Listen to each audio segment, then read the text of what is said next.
ఈ యొక్క సన్నిధికి వచ్చి నేను ప్రార్థించే భాగ్యం వాళ్ళకి కలిగజేయండి ఆయన. ఈ యొక్క అదృష్టము, ఈ భాగ్యము మా అందరికీ కలిగజేసినందుకు మీకు వేలాది స్తుతులు స్తోత్రము నాయన. తండ్రి ప్రభా, ఈరోజు మాకు ఆత్మీయ ఆహారమును అందించుకో మా అయ్యగారిని మాకందరికీ కూడా అర్థమయ్యే రీతిలో మేము వాక్యానుసారంగా జీవించేలాగున ఆ వాక్యాన్ని మాకు హత్తుకునేలాగా చేయమని, ఇంకా రావాల్సిన బిడ్డలను త్వరగా కోరుకుని రమ్మని ఈ యొక్క చిన్న ప్రార్థనని సన్నిధికి చేర్చుకున్నాను. మా ప్రభువును నీ ప్రియ కుమారుడైన యేసుక్రీస్తు ద్వారా అడిగి వేడుకుంటున్నాము తండ్రి.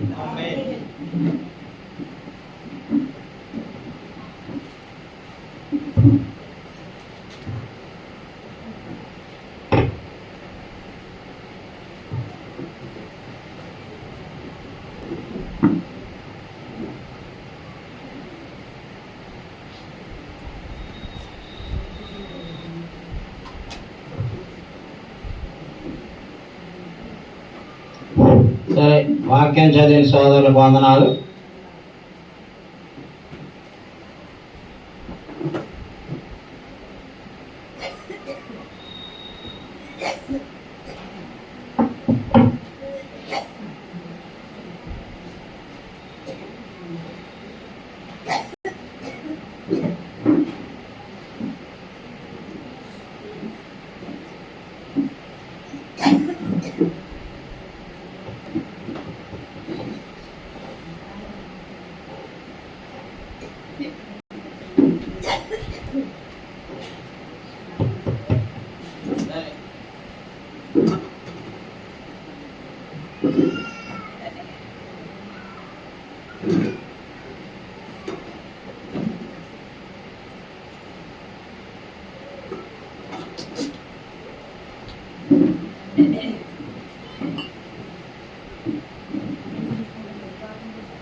దేవుని స్తోత్రం.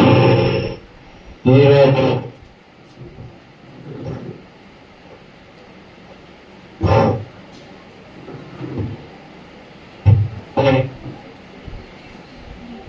వాక్యం నేర్చుకుందాం.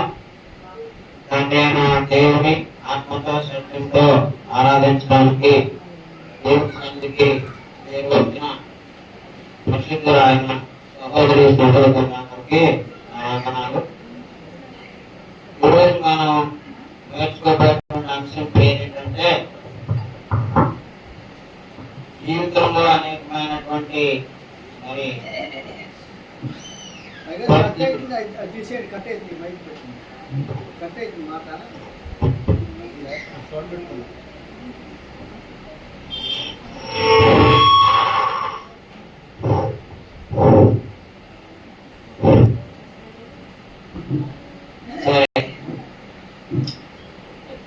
ఈరోజు పిలుపు పత్రిక 4వ అధ్యాయము 4 నుంచి చదువుకుందాం.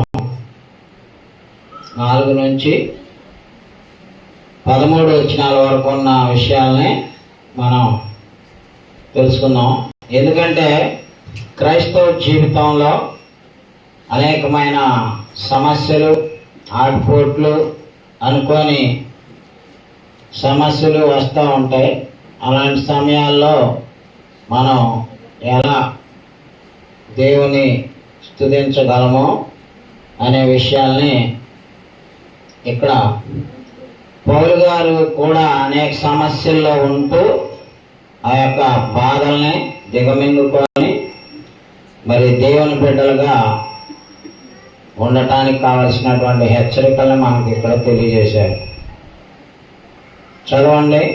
ఫిలిప్పీ 4:4. ఎల్లప్పుడూ ప్రభునందు ఆనందించుడి, మరలా చెప్పుదును ఆనందించుడి, మీ సహనమును సర్వజనములకు తెలియబడియుడి.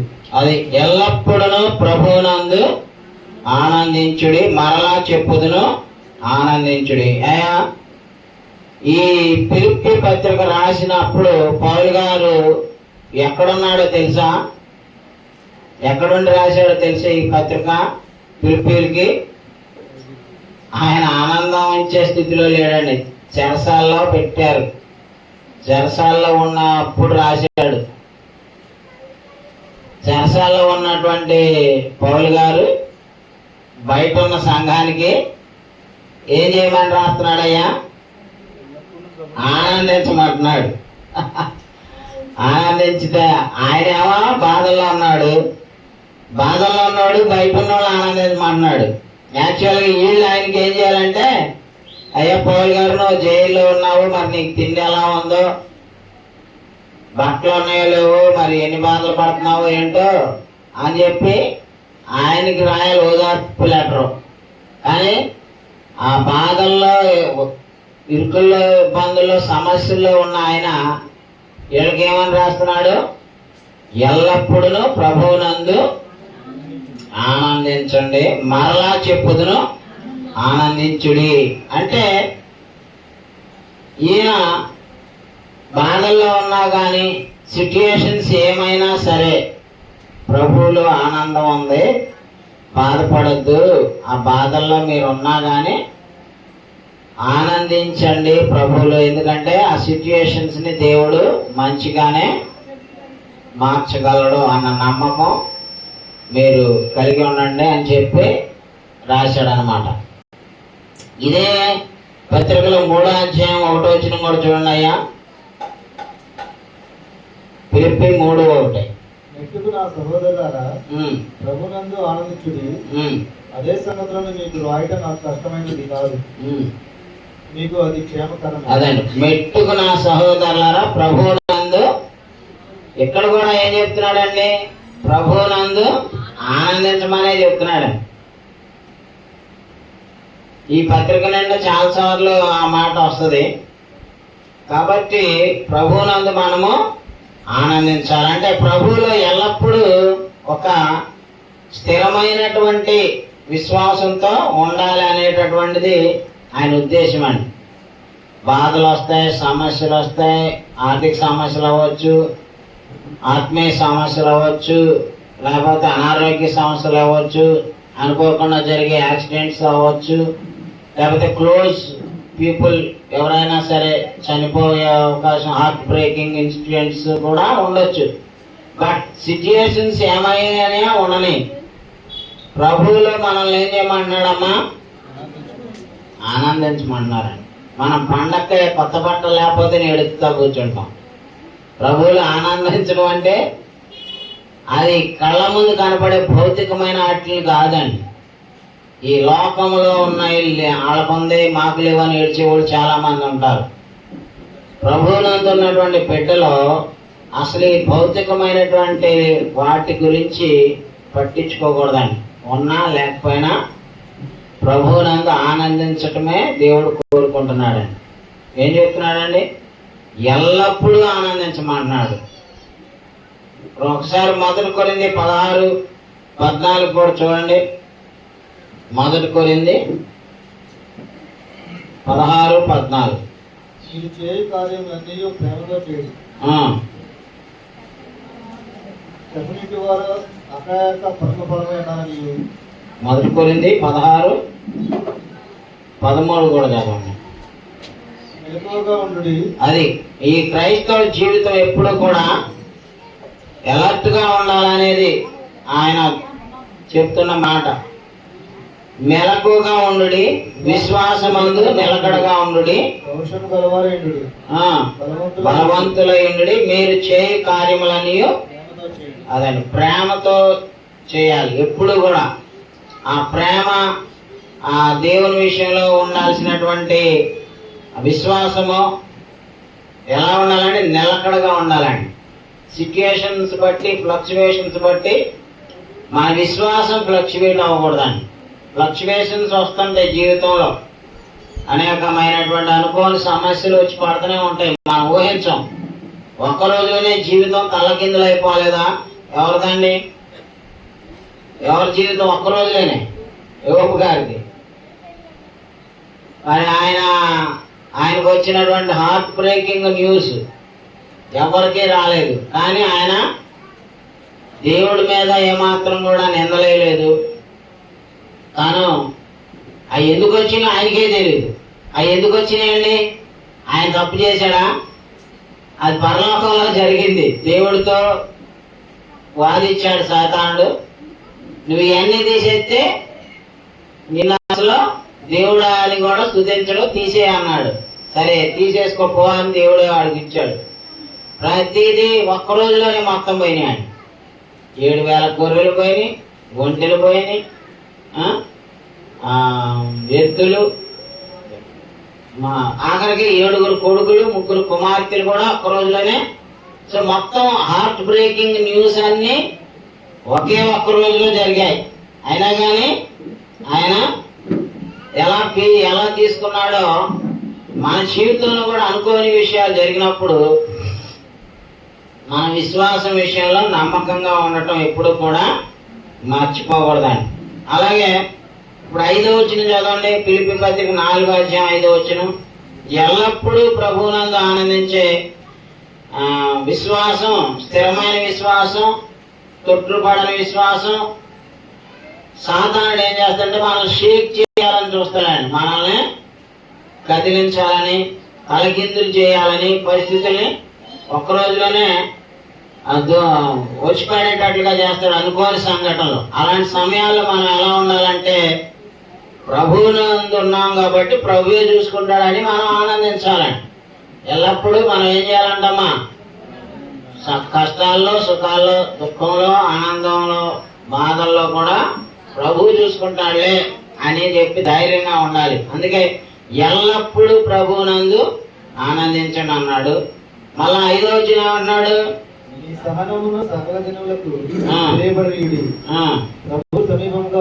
అదండి ఇంకొకటి నేర్చుకోవాల్సింది ఏంటంటే మనం సహనం, మీ సహనమును సకల జనులకు తెలియబడనీయుడి అంటున్నాడండి. యాకోబు పత్రిక 5వ అధ్యాయం 8వ వచనం చూడండి. యాకోబు పత్రిక 5వ అధ్యాయము 8వ వచనం. ప్రభు రాకడ సమీపించున్నది కనుక అది మనం ఏం కలిగి ఉండాలని కోరుకుంటున్నాడండి దేవుడు. అమ్మా సమస్యలు వస్తుంటాయి కానీ మనం ఏం కావాలి? సహనం కావాలండి. మీ సహనము సకల జనులకు తెలియబడనీయుడు అన్నాడండి. 7వ వచనం కూడా చదవనయ్యా.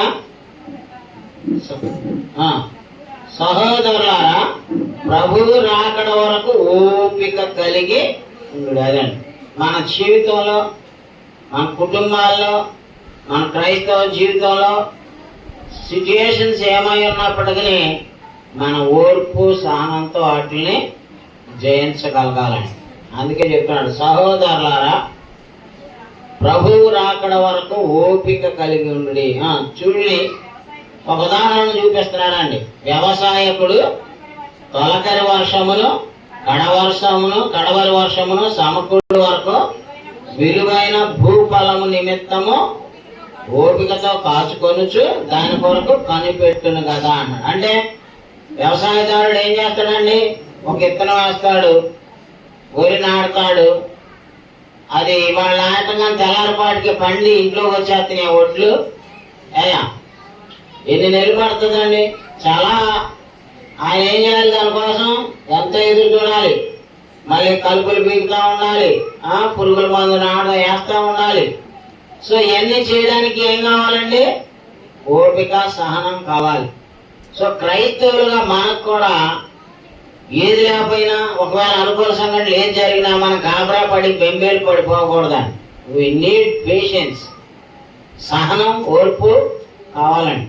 చాలా అవసరం అండి అది. మీ సహనం అంట సకల జనులకి తెలియబడనీయుడి. ఇక్కడ కుర్రోడు ఉన్నాడు, ఆయన్ని ఆ కడుపులో నొప్పి బాధతో బాధపడుతూ ఏం చెప్పాడండి సాక్ష్యం?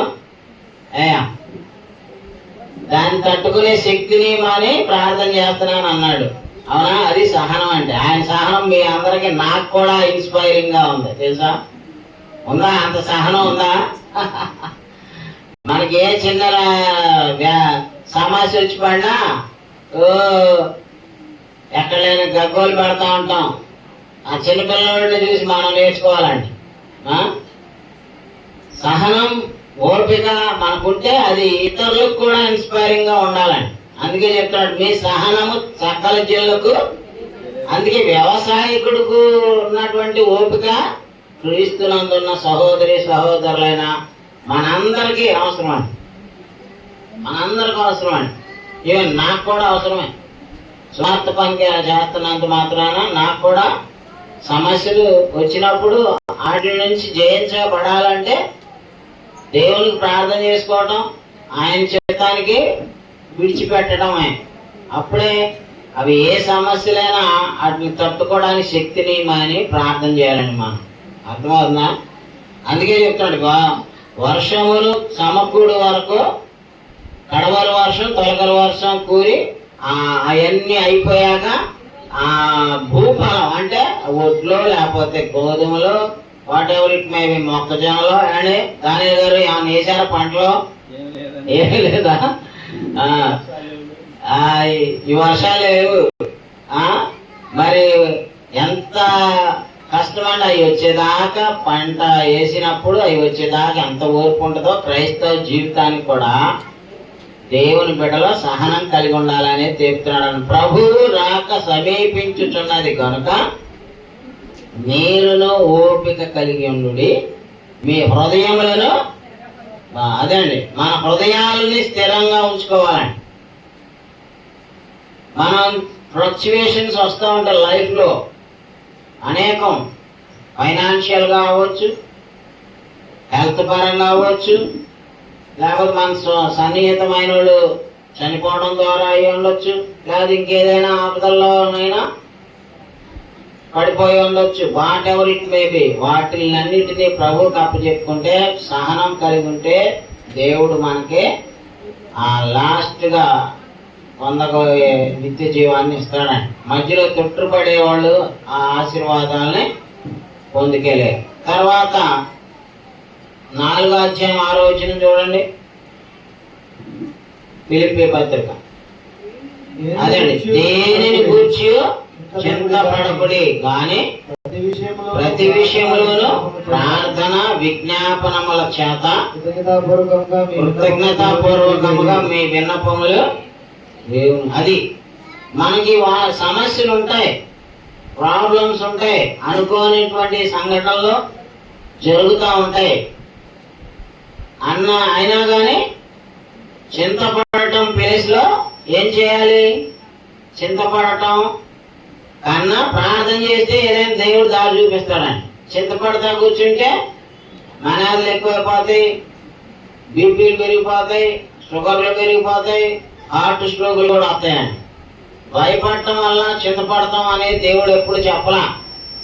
నిన్ను ప్రార్థన చేయమన్నాడండి. అయ్యా దేనిని గురించి ఏం చేయమన్నాడని చింతపడద్దు, డోంట్ ఫియర్.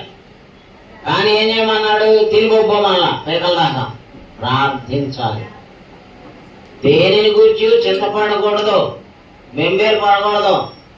కొంతమంది పరీక్షలంటే భయపడుతుంటారు, లేకపోతే ఇంకేదో బయలు పడితే వాట్ ఈజ్ యూస్.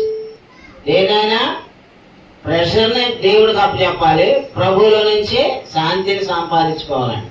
అయ్యా పిల్లల దగ్గర నుంచి అందరు ప్రెషర్స్, ఎవరు ప్రెషర్స్ ఆలుకుంటాయి. తల్లికి ఏమో పిల్లలు పెంచడం ఒక పెద్ద ప్రెషర్ అయిపోయింది ఇప్పుడు కదా. భర్తలకేమో సంపాదించుకొచ్చి కుటుంబాలు పోషించడం పెద్ద ప్రెషరు. చదువుకున్న వాళ్ళకి ఉద్యోగాలు వచ్చేదాకా అదొక ప్రెషరు. ప్రెషర్స్ లేని వాళ్ళు ఎవరమ్మా? ఏమా ఈ సమస్యలు ఎన్నున్నా ప్రార్థన చేయమన్నాడండి. చింతపడొద్దు, వర్రీ అవ్వద్దు. కాబట్టి మనం క్రైస్తవ జీవితంలో మరణం వరకు నమ్మకంగా ఉండాలని పోయిన ఆదివారం నేర్చుకున్నాం. దానికి అనుబంధంగా ఈ లెసన్స్ నేను చెప్తున్నాను అన్నమాట. మన జీవితంలో అనుకోనటువంటి సంఘటనలు, అనుకోని సమస్యలు వచ్చిపోయినప్పుడు కూడా చింతించడం కన్నా ఏం చేయమన్నాడు పేతురు గారు? ఈ వచ్చిన బాగా జీవితం పొద్దాక దేనిని గురించి చింతపడకుడి. ఏం చేయాలి? దాని ప్లేస్ లో తిరిగిపోండి, టీవీలు చూడండి, సీరియల్ చూడండి, సినిమాలు చూడండి, మీ ఇష్టం వచ్చినట్టు అన్యాయం చేయండి అని చెప్పాడా? చింతించడం ప్లేస్ లో ప్రార్థించటం, దాన్ని ప్రార్థన ద్వారా దేవునికి అప్పచెప్తే చాలా సమస్యలన్నిటికీ the only answer is prayer. Prayer brings victory. ప్రార్థన విజయాన్ని తీసుకొస్తుంది. Faith brings victory. Faith with prayer with faith brings victory అన్నమాట. విశ్వాస సహితమైన ప్రార్థన ఏం చేస్తాంటే ఆ సమస్యని పరిష్కరించుద్ది అన్నమాట.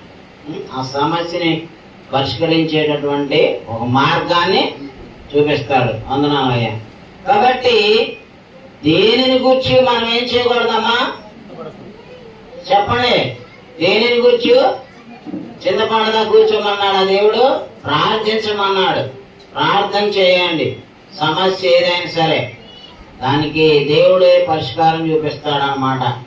అందుకే చెప్తున్నాడు, దేనిని గురించి చింతపడకుడి అని ప్రతి విషయంలోనూ ప్రార్థన విజ్ఞాపనముల చేత కృతజ్ఞతాపూర్వకముగా మీ విన్నపములు దేవునికి కృతజ్ఞతాపూర్వకంగా ఇట్స్ ఏ క్లాస్ కండిషన్ అన్నమాట.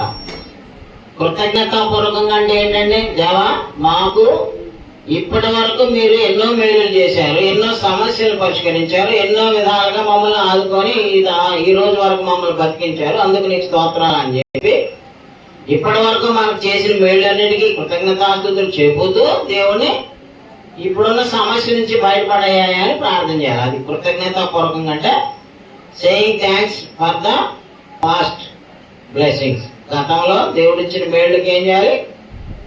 దేవానికి స్తోత్రం అని చెప్తూ ఇప్పుడున్న అవసరానికి, ఇప్పుడున్న సమస్యకి, ఇప్పుడున్న ఆపదకే దేవా మాకు ఇప్పుడు మేము ఈ సిచ్యువేషన్లో ఉన్నాం, మాకు సహాయం చేయని ప్రార్థన చేయాలి. ఇప్పుడు యేసు ప్రభు వారు కూడా మత్తయి సువార్త 6:25 ఏం చెప్పారో చూడండి.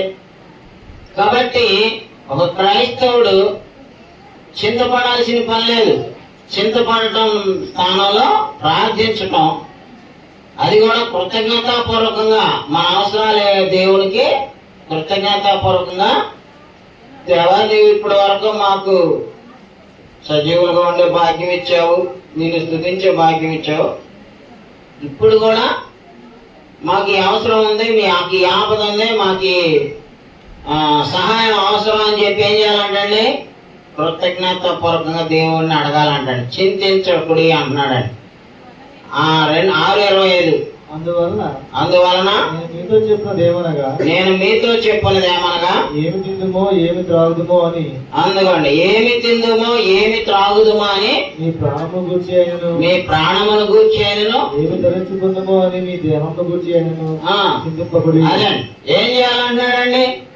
ఏమి తిందుమో ఏమి త్రాగుదుమో అని మీ ప్రాణాన్ని గురించి కానీ, ఏమి ధరించుకుందుమో అని, మీ శరీరానికి ఎలాంటి బట్టలు కట్టుకోవాలి, ఏంటో, ఎన్ని వేల చీరలు, ఎన్ని వేల ఖరీదైన చీరలు కొనాలి, ఎన్ని వేల కాస్ట్లీ బ్రాండెడ్ బట్టలు కొనాలని ఎడవాకండి.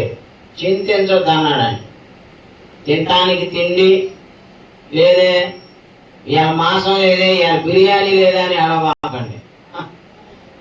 చింతించడం మానేసి, అయ్యా మాకు ఈ కుటుంబానికి సమస్య ఉంది, ఆర్థిక సమస్య ఉంది, బియ్యం కూడా లేవు, నువ్వే మాకు ఏదైనా పని చేయడానికి అవకాశం లేకపోతే మరి డబ్బులు ఎక్కడ వస్తాయండి కుటుంబాన్ని పోషించుకోవడానికి?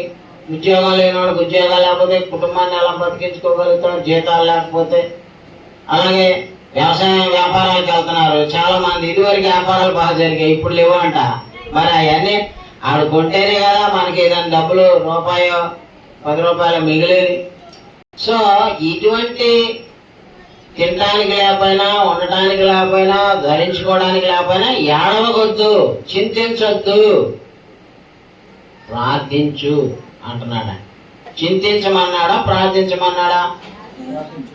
సామెతలు 16:3 కూడా చూడండి. సామెతల గ్రంథం 16:3. అదే మనము చింతించటం అనేటువంటిది తీసేయాలి.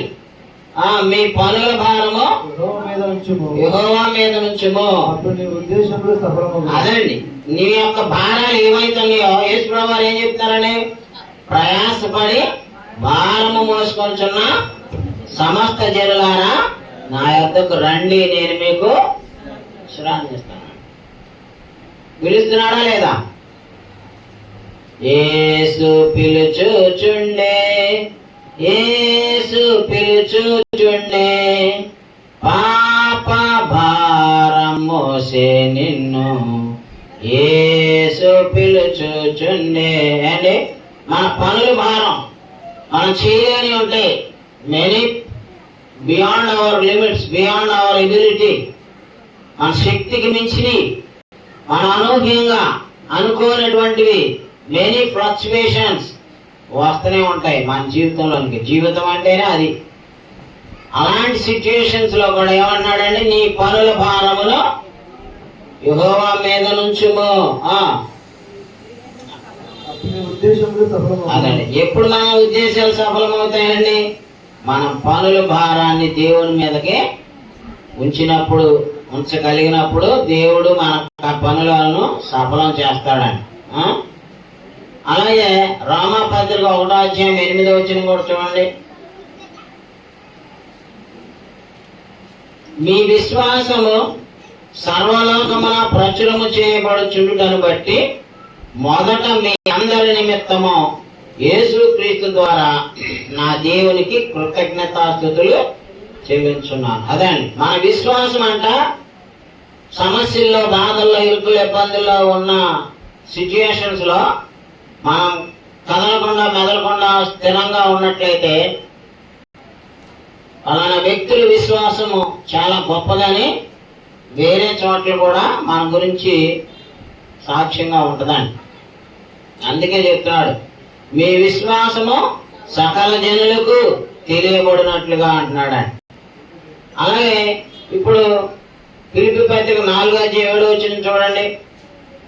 మన విన్నపాలు మన ప్రార్థనలో చింతించడం మానేసి చింతించే సిచ్యుయేషన్ లో ఉన్నా కానీ ప్రార్థించు. అప్పుడు అదండి, అప్పుడు సమస్త జ్ఞానములకు మించిన దేవుని సమాధానము యేసుక్రీస్తు వలన మీ హృదయములకును మీ తలంపులకును. అదండి, అప్పుడు ఎప్పుడు చింతించినప్పుడు మీకు సిచ్యుయేషన్స్ ఉండదండి, దారులన్నీ మూసుకుపోయినట్లుగా భయాందోళన అంటాం. అదే ప్రార్థించినప్పుడు సాతానుడు ఏమైతే అడ్డంకులు ఆపదలు సృష్టించాడో వాటన్నిటి నుంచి మనం బయటపడడానికి దేవుడు ఒక మార్గాన్ని తెరుస్తున్నాడు అని చెప్పి మన జ్ఞానం దేవుడు ఇస్తాడు. అప్పుడు అంటున్నాడు. ఎప్పుడండి? ప్రార్థించినప్పుడు. చింతించినప్పుడు మాత్రం అయ్యే మనల్ని ఓవర్టేక్ చేస్తాయి. అదే ప్రార్థించినప్పుడు అయితే ఆ సిచ్యుయేషన్స్ లో కూడా, చీకట్లో కూడా మనకి దేవుడు ఒక మార్గం తెరుస్తాడు, ఒక వెలుగుని చూపిస్తాడు. ఆ విధంగా మనం ఆ యొక్క సమస్య నుంచి బయటకు వచ్చి ఏర్పాటు చేస్తాడు. అందుకే అన్నాడు, అప్పుడు సమస్త జ్ఞానమునకు మించిన దేవుని సమాధానము యేసుక్రీస్తు వలన మీ హృదయములకును మీ తలంపులకును. అది కొన్ని సమస్యలు మన హృదయాలు బరువెక్కిస్తాయి, బాధెక్కిస్తాయి. మన మైండ్స్ కూడా ఖరాబ్ అయిపోతాయి. ఏం జరగబోతుందో అనేటువంటి we don't know. Unexpected situations నే మనం ఫేస్ చేయాల్సి రావచ్చండి. అదే జీవితం అంటే. సో అలాంటి సమయాల్లో ఏం కలిగి ఉండాలండి? దేవునికి ప్రార్థన చేస్తేనంటే దేవుడు మన మనసుకి మన హృదయానికి ప్రశాంతతని సమాధానాన్ని ఇస్తాడంట. ఇప్పుడు ఎఫెసీ 3:19 చూడండి. ఎఫెసీ పత్రిక 3:19. కాబట్టి జ్ఞానమునకు మించిన క్రీస్తు ప్రేమను తెలుసుకొనుటకును తగిన శక్తి గలవారు కావాలని ప్రార్థిస్తున్నాను. అదండి, దేనికి మించిందంటండి? జ్ఞానమునకు మించిన క్రీస్తు ప్రేమని తెలుసుకొనుటకు తగిన శక్తి గలవారుగునట్లు మన కొరకు ప్రార్థించుతున్నాను అంటున్నాడండి. కాబట్టి మనం దేవునిలో, క్రీస్తులో మనం ఆయన యొక్క జ్ఞానానికంటే మించినటువంటి క్రీస్తు ప్రేమను తెలుసుకోవడానికి తగిన శక్తి ఎవరిస్తారండి మనకి? ప్రార్థనలో దేవుడు ఇస్తాడు. మన శక్తి పొందలేం, బలహీనం అయిపోతాం, మైండ్ వీక్ అయిపోద్ది, మనసు వీక్ అయిపోద్ది, హృదయం మరి రకరకాలైనటువంటి షాకింగ్స్లో ఉంటే షేక్ అయిపోతూ ఉంటాం, వణికిపోతూ ఉంటాం సిచ్యుయేషన్స్ని. బట్ అలాంటి సిచ్యుయేషన్స్లో ప్రార్థన చేసుకుంటేనంటండి దేవుడు సమాధానాన్ని ఇస్తానంటున్నాడు. మన హృదయాల్ని, మన తలంపుల్ని కూడా ఆయన గార్డ్ చేస్తానన్నాడు. సెక్యూరిటీ గార్డులు ఉంటారు కదా, అలాగే మన హృదయానికి, మన మనసుకి సెక్యూరిటీ గార్డ్ని అరేంజ్ చేస్తాడు. ఎప్పుడంటే ప్రార్థన చేసినప్పుడు. సో సిచ్యుయేషన్స్ ఏ అయినా సరే మనం ప్రార్థన చేయటం మానకూడదండి. తర్వాత 8వ వచనం, మెట్టుకు సహోదరులారా, ఏ యోగ్యత అయినను మెప్పైనను ఉండిన ఎడల ఏవి సత్యమైనవో, ఏవి మాన్యమైనవో, ఏవి న్యాయమైనవో, ఏవి పవిత్రమైనవో, ఏవి రమ్యమైనవో, ఏవి ఖ్యాతి గలవో వాటి మీద ధ్యానం ఉంచుకున్నదండి. మనం చీప్ థింగ్స్ మీద, భూ సంబంధమైన వాటి మీద మనసు పెట్టుకున్నప్పుడు మనం మనశ్శాంతి పాడైపోద్దండి. ఎప్పుడైతే హై థింగ్స్, పరలోకం మీద, నిత్య జీవం మీద, రక్షణ మీద, పరలోకం ఐశ్వర్యం మీద మనం మైండ్స్ పెట్టుకుంటే ఈ లోకంలో ఉన్నటువంటి ఏ సిచ్యుయేషను, ఏ బాధ, ఏ ఇరుకులు, ఏ ఇబ్బందులు కూడా మనల్ని ఏమి చేయలేవు. మన మైండ్ని ఎక్కడ పెట్టమంటున్నాడండి? ఏవి సత్యమైనవో, ఏవి మాన్యమైనవో, ఏవి న్యాయమైనవో, ఏవి పవిత్రమైనవో, ఏవి రమ్యమైనవో, ఏవి ఖ్యాతి గలవో వాటి మీద ధ్యానం ఉంచుకోవాలండి. మనం భూ సంబంధమైన వాటి మీద, లోక సంబంధమైన వాటి మీద మనసు ఉంచుకుంటే మనశ్శాంతి ఉండదండి. దేవుని పని చేయడానికి, గొప్ప గొప్ప కార్యాలు చేయడానికి మనం సిద్ధంగా ఉండాలండి. ఎప్పుడు కూడా మనం లోక సంబంధమైన వాటి మీద, ధనాపేక్ష మీద, విసింతనం మీద, లోకం మీద, అది లేదు ఇది లేదు లబలబాలు ఆడుతూ ఉండటం వల్ల మనం మన పైన ఉన్నటువంటి దేవుని ఆశీర్వాదాలను చూడలేకపోతున్నాం. ఏమా చూడాలా వద్దా? అందుకే వాటి మీద మెడిటేషన్ చేయమంటున్నాడు. ఇప్పుడు 9వ వచనం చదవండి అయ్యా. మరియు మీరు నా వల్ల ఏవి నేర్చుకొని అంగీకరించుదురో, నా ఎదున్నట్టుగా ఏవి వింటురో, ఏవి చూచితురో అటు వాటిని చేయుడి, అప్పుడు సమాధానం దేవుడు మీకు తోడేయుడని. అదండి, మన అపోస్తలులు, యేసు ప్రభువారు ఏమైతే బోధించారో, వాళ్ళు సుఖాలు వస్తే క్రైస్తవులు అని చెప్పారా? యేసు ప్రభువారు ఎక్కడని చెప్పాడా? నా నిమిత్తం జనులు మిమ్మల్ని నిందిస్తారు, హింసిస్తారు, ద్వేషిస్తారు అని చెప్పాడా లేదా? మరి మనం క్రైస్తవులు అయ్యామంటే హ్యాపీగా దొర్లించుకుపోదాం అనుకోమాకండి. హ్యాపీ క్రిస్టియన్స్గా ఉంటే పరలోకం లేదండి. సిచ్యుయేషన్ ఏదైనా దేవునికి అప్పచెప్పుకొని నిర్భయంగా దేవుడి మీద ఆధారపడి జీవించాలి. అందుకే అన్నాడు, నా యందు మీరు ఏమి నేర్చుకున్నారో, నా యందు ఉన్నట్టుగా ఏమి విన్నారో వాటి ప్రకారం నడుచుకోండి అన్నాడు. 1 దశలోనికైలు 4:1 చూడండి. 1 దశలోనికైలు 4:1, మెట్టుకు సహోదరులారా, అదే నీ అపోస్తలులు ఏదైతే చెప్పారో ఆ ఆజ్ఞలను మనం పాటించాలండి. వాటి కోసమే మనం జీవించాలి.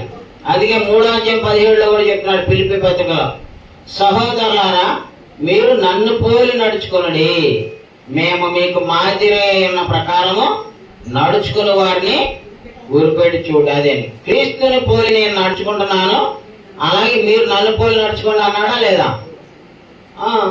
అలాగే మనకి మాదిరి ఎవరు? క్రీస్తే. క్రీస్తు మనకి ఏ మాదిరి ఇచ్చాడండి? ఏ మాదిరి ఇచ్చాడండి? సహనం ఇచ్చాడు, ప్రేమను చూపించాడు, దూషింపబడి దూషించలేదు. సో ఆ మాదిరిలో మనం వెళ్ళాలన్నమాట.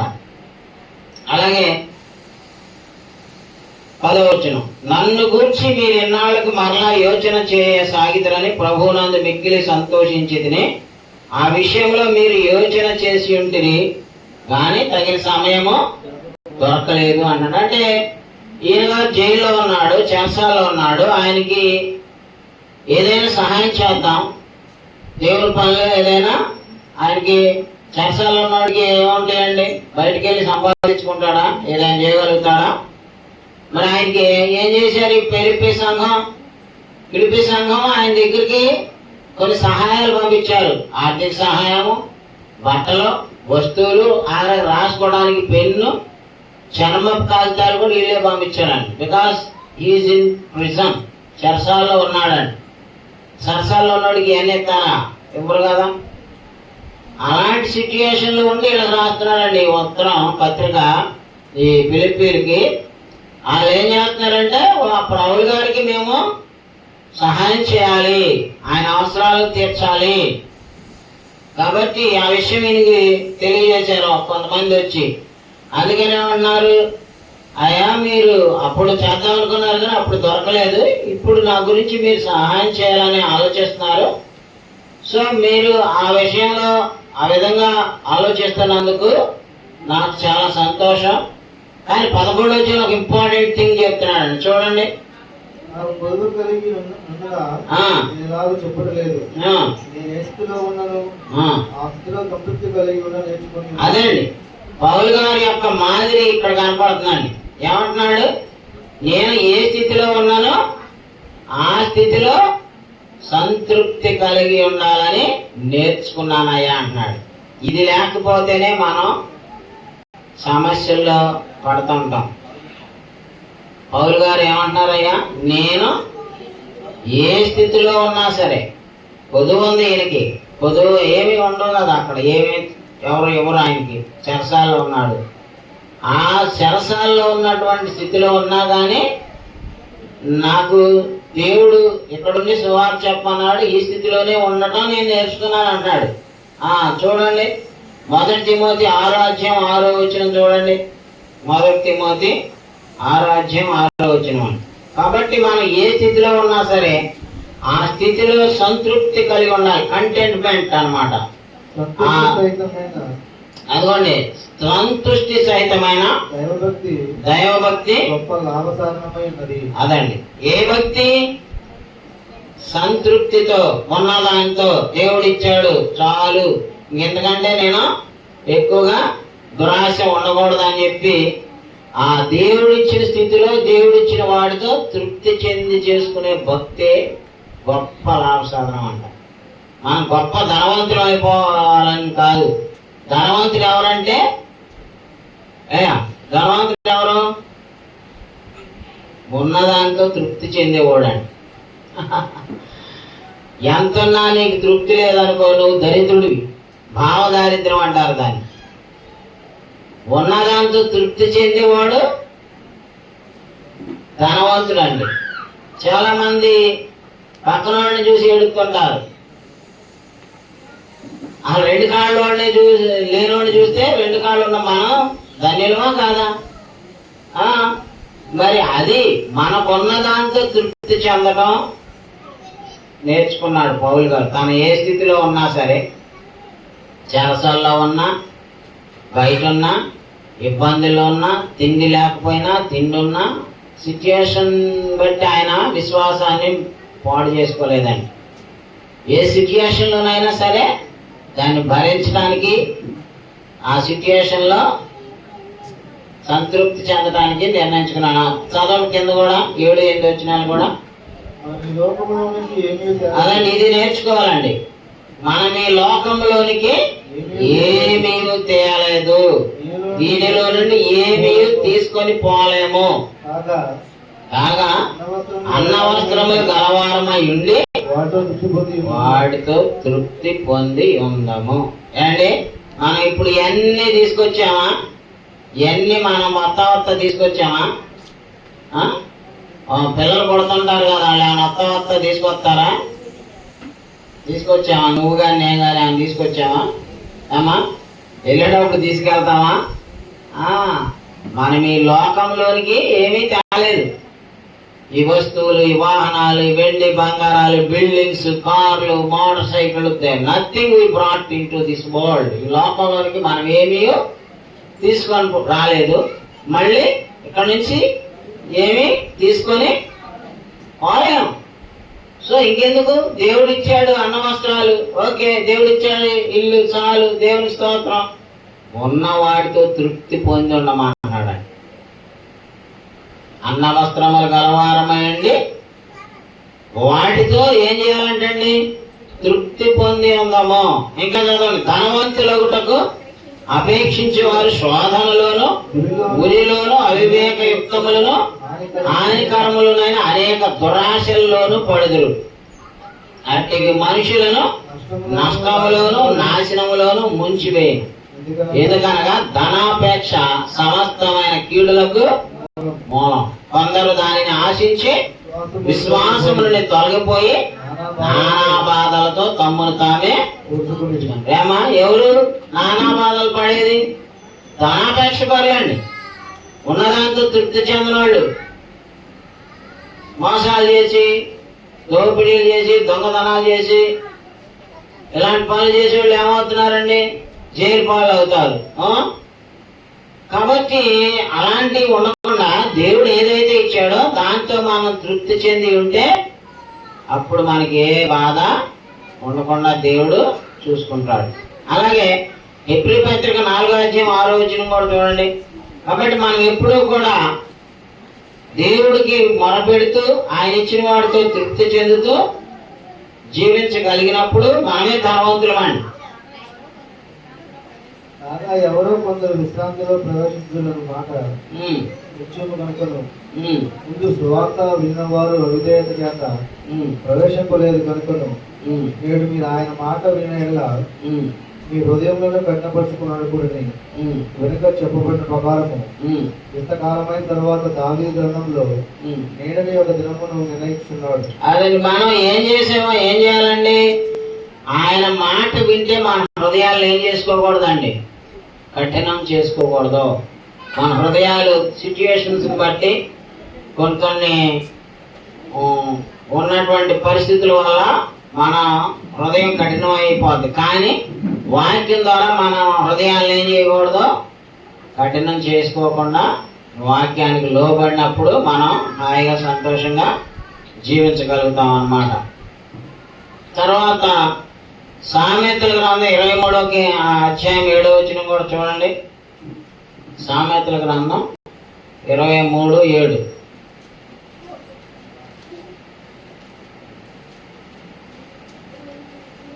వాడు తన ఆంతర్యంలో లెక్కలు చూసుకునేవాడు. తినుమో త్రాగమో అని అతను నీతో చెప్పినే గాని అది హృదయం నుండి వచ్చే మాట కాదు. కాబట్టి 6వ వచనం, ఎదుటి వాని మేలు వార్చలేని వానితో కలిసి భోజనం చేయకము, వాని రుచిగల పదార్థములను ఆశింపు. అంటే మన మేల్ని వార్చలేని వాళ్ళు కూడా ఉంటారు.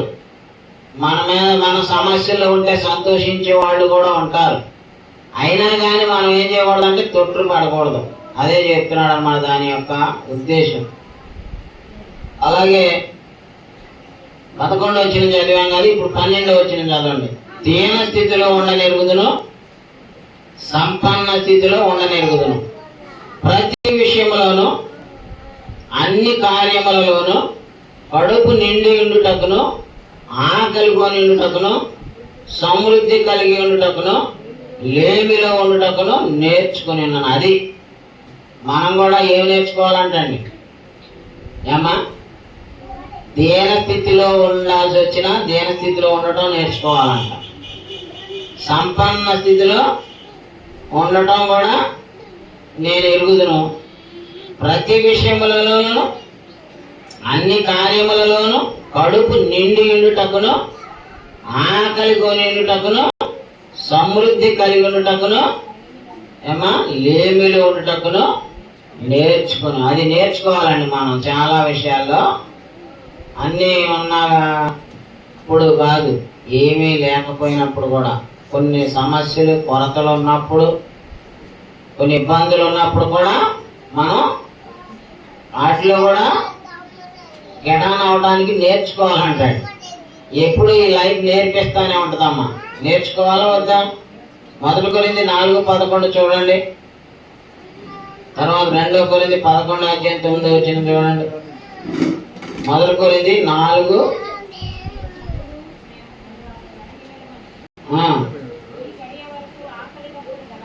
అక్కడ పౌలు గారు ఏమన్నారండి?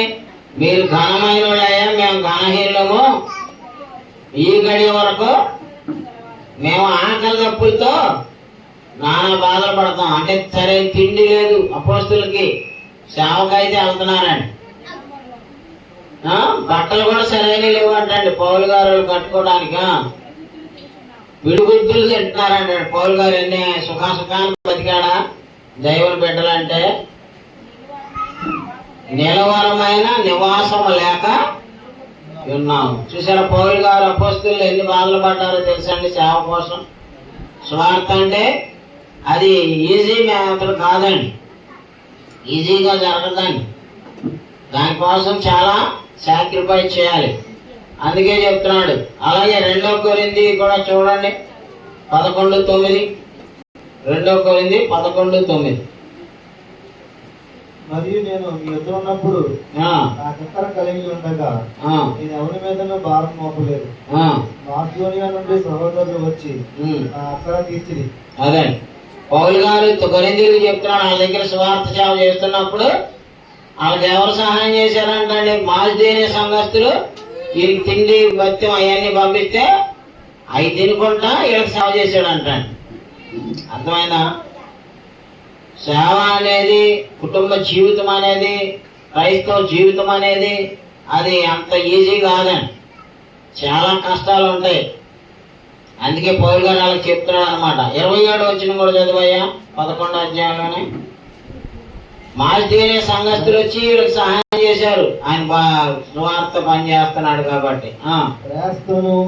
అదిగోండి ప్రయాసతోను కష్టములతోను అదిగోండి తరచుగా జాగారములతోను ఆకలి దప్పులతోను అదిగోండి ఆకలి దప్పులతోను తరచుగా ఉపవాసములతోను తరచుగా తిండి లేక ఉపవాసాలుండి చలితోను దిగంబరత్వంతోను ఉంటిని. చెప్పవలసినవి అనేకములు ఉన్నవి. ఏమండి దేవుని బిడ్డలు అపోస్తలులు మొదటి శతాబ్ద క్రైస్తవులు ఏమేమి బాధలు పడ్డారో తెలుసా? అసలు ఆ లిస్ట్ అక్కడ బోర్డు అంత ఉందండి. ఏమండి ఆయన ఎలాంటి సిచ్యుయేషన్స్ లో ఉన్నాడో మళ్ళొకసారి చదువుదాం అయ్యా. మళ్ళొకసారి 11వ అధ్యాయము 2 కొరింథీ 11వ అధ్యాయం 22 నుంచి చదివితే అక్కడ ఆయన ఎన్ని రకాలైనటువంటి ఛాలెంజెస్, ఎన్ని రకాలైనటువంటి ప్రాబ్లమ్స్ ని బాధపడ్డారో తెలుసా? చూడండి.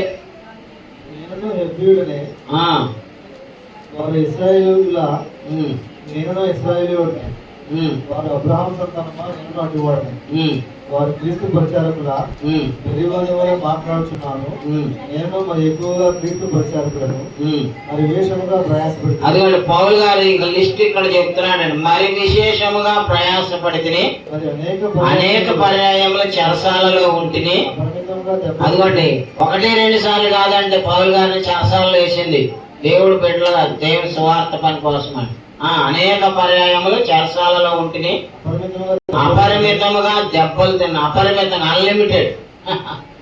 1 సారి కాదు 2 సార్లు కాదు, చెరసాలలో అనేక సార్లు పెట్టారు, అనేక సార్లు దెబ్బలు కూడా తిన్నారు, అనేక మార్లు ప్రాణాపాయాల్లో ఉంటుంది. ఒకసారి చచ్చిపోయాడని రాళ్ళు రువి చచ్చిపోయాడని చెప్పి బయటికి ఈడ్చారంటండి.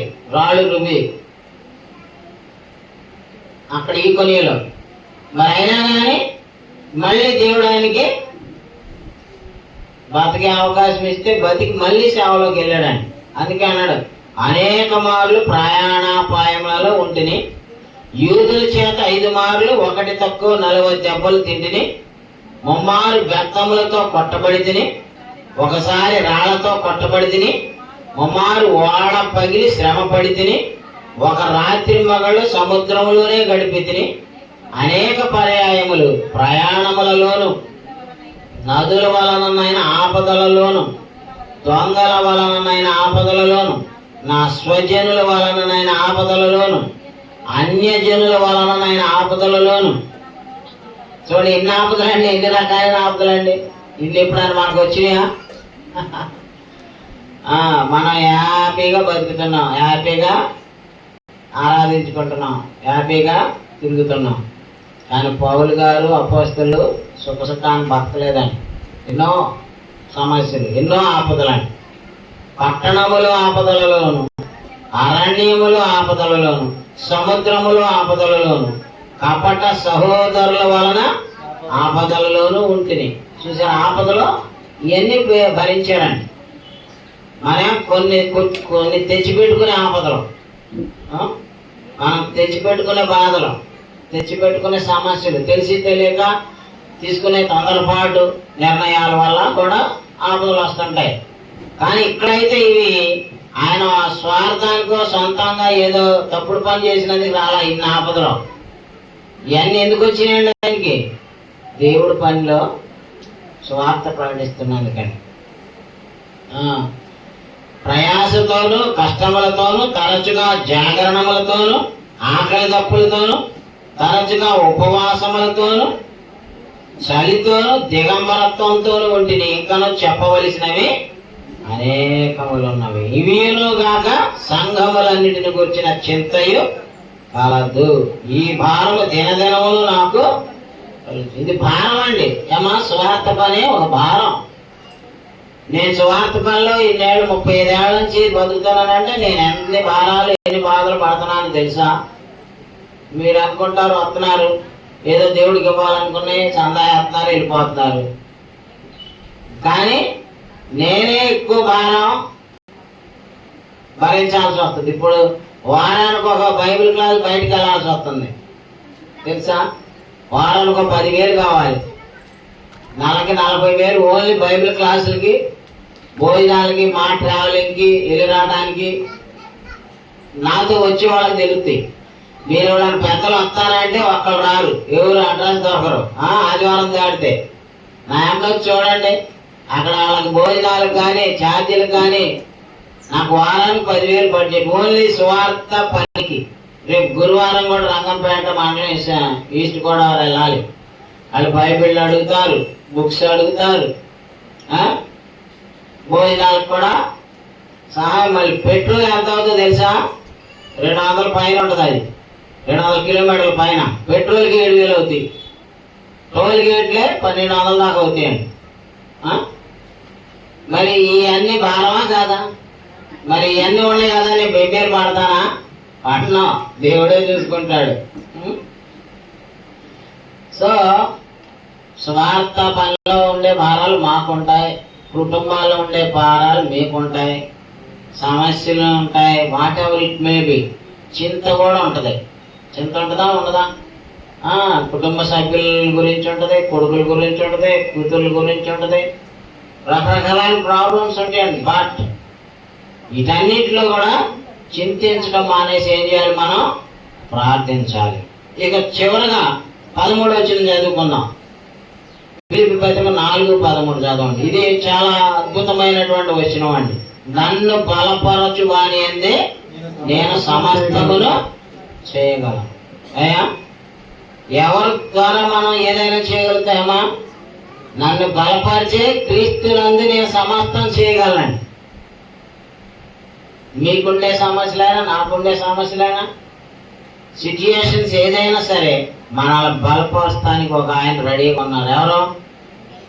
మనల్ని సాతాను బలహీనపరుస్తాడు, అనారోగ్యాలు పాలు చేస్తాడు, ఆర్థిక సమస్యలు పాలు చేస్తాడు, కుటుంబ సమస్యలు పాలు చేస్తాడు. ఈ సిచ్యుయేషన్స్ ఎన్ని ఉన్నా సరే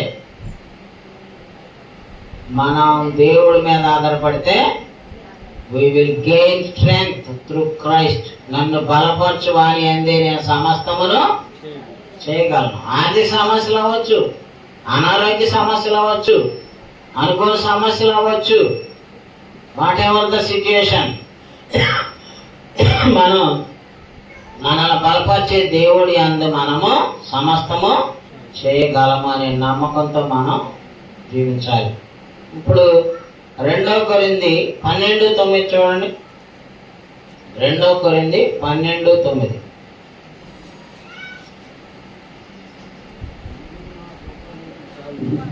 అందుకు నా కృప నీకు చాలును. అదిగోండి, పౌలు గారికి కూడా సమస్యలు ఉన్నాయండి. దేవుడు ప్రార్థన చేస్తే ఏమంటున్నాడు?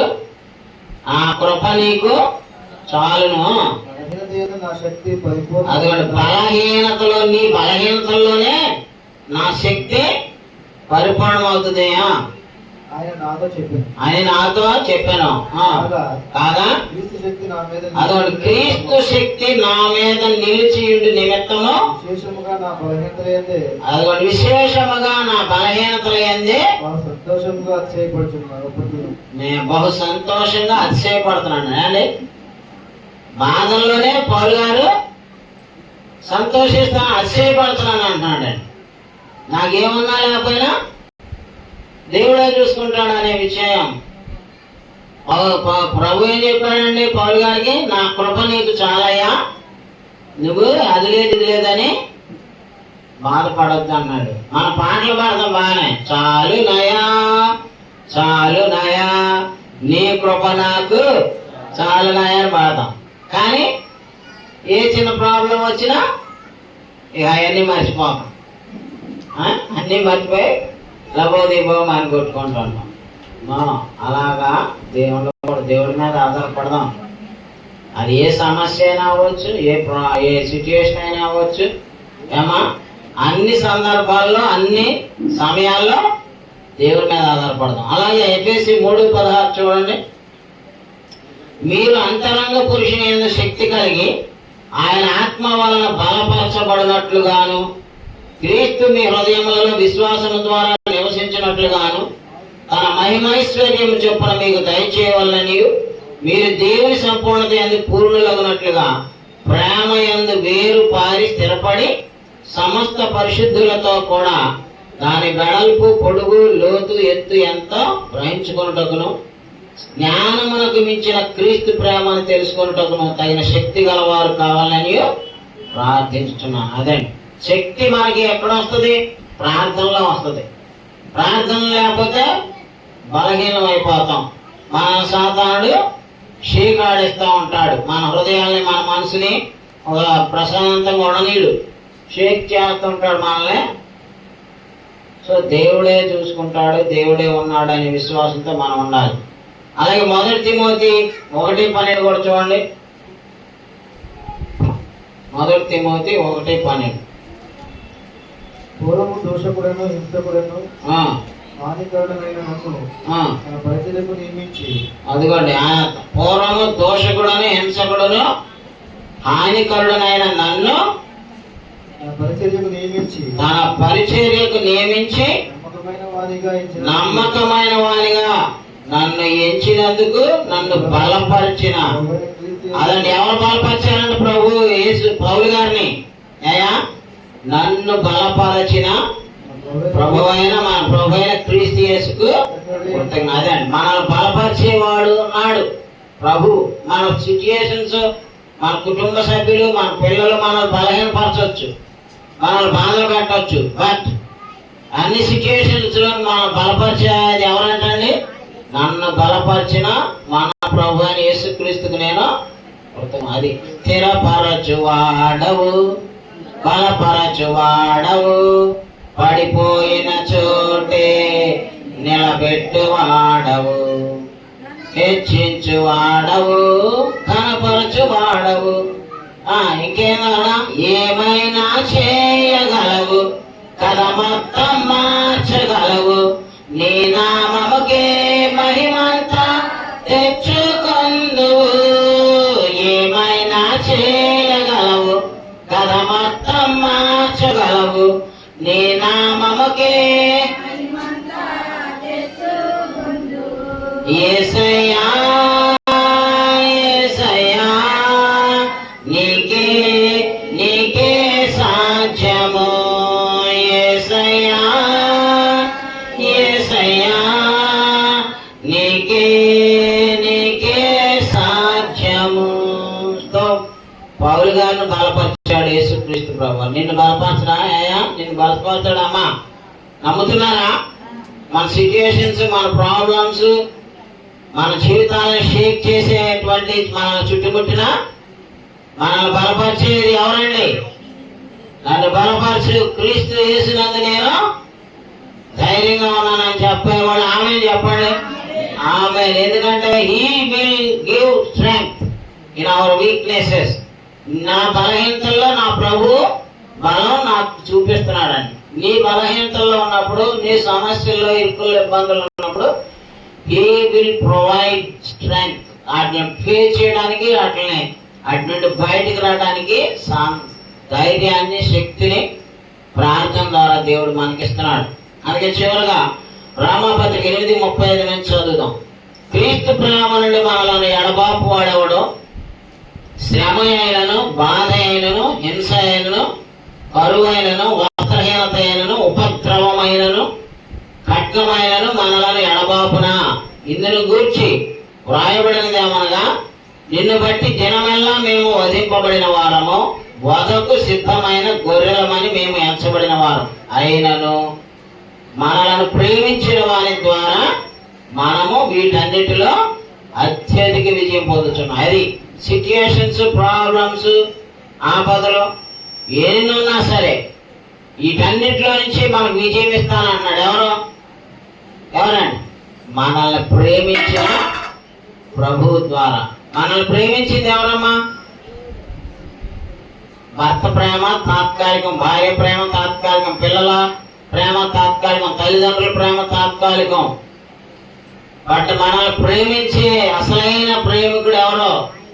ఆయన ద్వారానే ఏ సిచ్యుయేషన్ లోనైనా విజయం పొందగలుగుతాం. అందుకే చెప్తున్నాడు అనమాట, మరణమైనను, జీవమైనను, దేవదూతలైనను, ప్రధానులైనను, ఉన్నవి అయినను, రాబోనవి అయినను, అధికారులైనను, ఎత్తైనను, లోతైనను, సృష్టింపబడిన మరి ఏదైనను మన ప్రభు అయిన యేసుక్రీస్తునందలి దేవుని ప్రేమ నుండి మనలను ఎడబాప నేరని రూఢిగా. అది ఈ స్థిరమైన విశ్వాసం మనకు కావాలంటే. సిచ్యుయేషన్స్ ఎన్ని మనల్ని షేకాడిచ్చినా, ఎంత కలవరపరిచినా, ఎంత ఇబ్బందులు కలిగించినా సరే, అన్నింటిలో నుంచి మనకు విజయం ఇచ్చే ఆయన ఒక ఆయన. ఎవరు? మనల్ని ప్రేమించిన మన ప్రభు. అందుకే పౌలు గారు ఏమన్నాడు?